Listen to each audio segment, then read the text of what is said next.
My name is Roger Richards. My rank, or my rate, was Quartermaster Second Class, Submarine Qualified, U.S. Navy. Put me on a flight. I went back there and I got in touch with Billy Cleve Moore, and Billy took me in as if I was his own brother. And I stayed in the barracks with those Air Force guys for 8 days.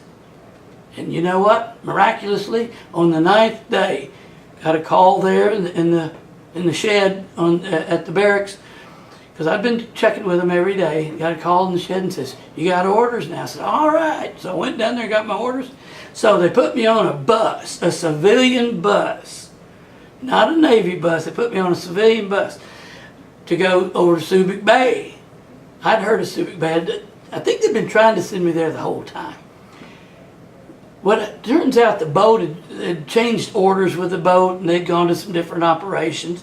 I understand all that. What I never understood is why those guys at the ATCO office couldn't spell Spinax. So anyhow, they put me on this bus, had no sides on it, didn't even have a wire.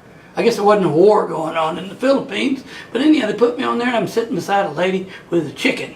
She's got a really nice looking red chicken in her lap, and she spoke a little bit of English and tried to teach me some Tagalog. It kind of sounded like Spanish, some of it, you know, and I was picking it up a little bit as we went along. And we go along there on that bus, and about every so many miles, we'd come to a stop and to a checkpoint. And there was this, an element of these, a militia type element there called the Negritos.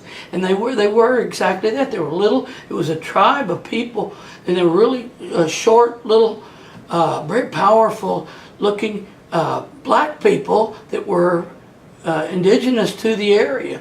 And they wanted to make sure that everything ran correctly in their country. They didn't much like the United States, but they liked the money that we brought, and they were upfront about that. So they didn't, we were in no danger ever. They were real patriots of the Philippines. So we'd stop at those every now and then. I thought we'd kind of gotten through that. We'd gone through a lot of jungle, a lot of lakes around with these carabao critters. I thought they were caribou. And she said, no, carabao. So anyhow, they saw all these big critters, looked like water buffaloes. We pulled in. We were getting ready to pull into a small town, and the bus stopped again. I looked around. There's nothing there in front of us except there was a one-horse, four-wheel cart that this guy was driving, and he had stopped to talk to the driver. And it was a very hot day, and this is jungle hot. And so I'm waiting there for a few minutes, and nothing happened. Then I heard some noise, and I looked up there, and it was the driver was beating that old horse, trying to get him to go. I thought, well, that's kind of interesting. I got out, thought, well, I need to stretch my legs anyhow. Well, it turned out that horse had stuck. His old hooves had stuck in that hot tar, and he couldn't go. He was just stuck there. So several of the guys said, I guess they said, "Come on and help us." They said something in waves like this. So I went with them. I thought, well, they need my help. So we went up there, and about the time we got there, that old horse fell over. But his hooves were still stuck in the, I don't, we're never going to get out of here. He's blocking the road. It was just a little bitty road. But we got him up, didn't hurt him. I guess it didn't break his ankles or anything. I don't know if the horses really have ankles, but anyhow, it didn't break anything. They got him up, and we pulled his old hooves out of the tar, and we got them moving along, moved over so that we could get on into the town. By the time we got into town, I thought that was pretty funny, but we stopped. The driver stopped again. I thought, now why did he stop? Nobody's getting on, nobody's getting off. And I saw the driver wave off to his left. I looked over in the little city park there, and there was a big old tree. I couldn't describe what kind of a tree it was. It was big. And there was a guy behind that tree, and he waved back at him. The driver would look around over his shoulder, and I thought, oh, this is what I've been expecting. It's going to get bad here. So he finally waved to the guy. The guy ran out, and he had a bucket with a burlap bag over it, and he ran out the bus, and he was looking at the bus, and then he zeroed in on me and came running right straight up to me.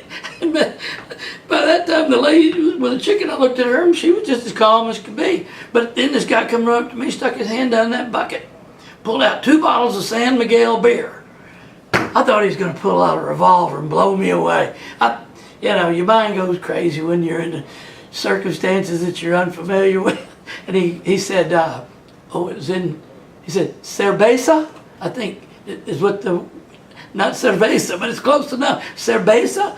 And he held up 2 fingers, and I said, I don't know how to say 4. So anyhow, I held up 4 fingers, and he gave me 4 beers, and I paid him, I think it was 4, whatever they pay. I think they're pesos. I forget what we spent down there. But I gave him some money, and he ran on off. I was never so glad to have 4 warm beers in my whole life. So anyhow, that was the last adventure on that bus ride.